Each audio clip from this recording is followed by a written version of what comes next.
Мечеть в Суухдере стала настоящим украшением и гордостью микрорайона Борчахрах и всего Ахмеджита. Ее история началась в 2006 году.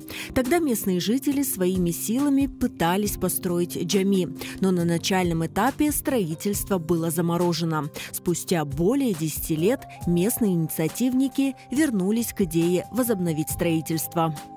В 2018 году появилась идея с 10 тысячами рублями. Мы прибрали всю территорию, скосили тут траву, я не знаю, дня 2-3, наверное, ее косили, убирались, что-то завозили, потому что не было вообще ничего. Надо было хотя бы там вагончики какие-то, емкости притащить, чтобы что-то как-то, работу делать. Все, дальше думали, как это все начинать, потому что деньги нужны были большие. Во всех социальных сетях был объявлен сбор средств на строительство мечети в Суухдере, на который откликнулись не только жители Крыма, но и неравнодушные из-за пределов полуострова. Завозили материал, кто может там песок привозить, кто щебень, кто ракушку завозил, цемент. Подняли стены, дальше у нас аппетит разыгрался, азарт появился. Работали сразу на опережение, наперед, то есть лес пробивали. Леса тоже у нас там на 800 тысяч, по-моему, тогда вышло только. Заказали, привезли лес. После леса у нас там фермы варились, тоже там сумма большая была.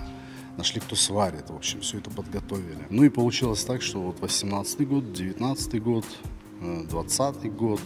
Но за год мы быстро все подняли. Когда мы штукатурили, тут люди в шоке были. 4 дня вся мечеть была внутри и снаружи заштукатурена. Тут человек 50, наверное, муравейник такой был. Завезли вату, начали ее клеить, походу крыша собиралась. При строительстве мечети в Суухдере главной задачей было выдержать крымско-татарский стиль, чтобы мечеть была не только местом для совершения религиозных обрядов, но и стала архитектурным наследием народа.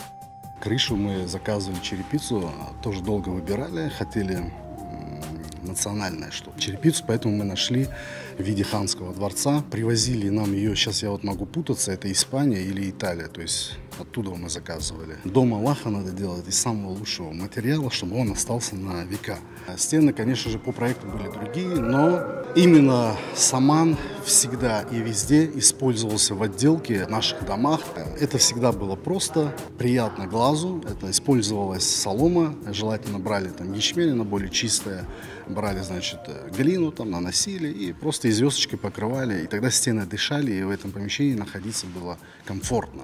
Общая площадь мечети в Суухдере составляет 600 квадратных метров. Здесь одновременно могут совершать намаз более 700 человек.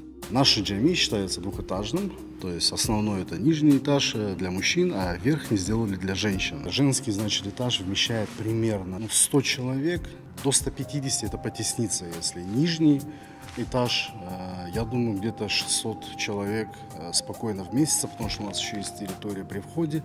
Но работ на территории мечети в Суухдере еще немало. Они продолжаются по мере поступления денежных средств. Цели и задачи амбициозные.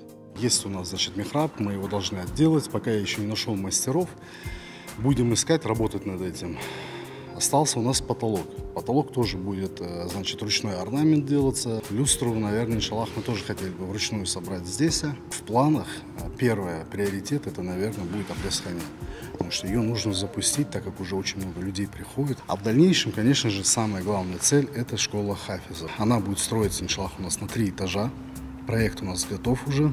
Первый этаж это будут классы, в которых будут ремесла национальные наши. Второй этаж это будут мужчины, там третий женщины, девочки, мальчики. Сегодня в мечети в Суухдере 5 раз в день звучит азан. Проходят праздничные и пятничные молитвы. Сюда приходят не только местные жители, но и приезжают мусульмане со всего Крыма и гости из других регионов. А в месяц Рамазан каждый день проходят коллективные ифтары.